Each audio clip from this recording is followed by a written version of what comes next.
ते कसे रे स्तवावे, अनंता तुला ते कसे रे नमावे.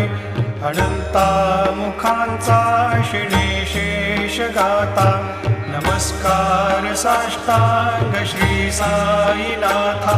स्मरावे मनी त्वत्पदा नित्य भावे, पुरावे तरी भक्तीसाठी स्वभावे.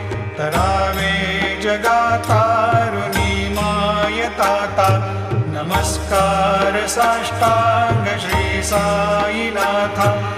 वसे जो सदा दावया संत लीला, दिसे यज्ञ लोकान् परे जो जनाला. परियंतरी ज्ञान कैवल्य दाता, नमस्कार साष्टांग श्री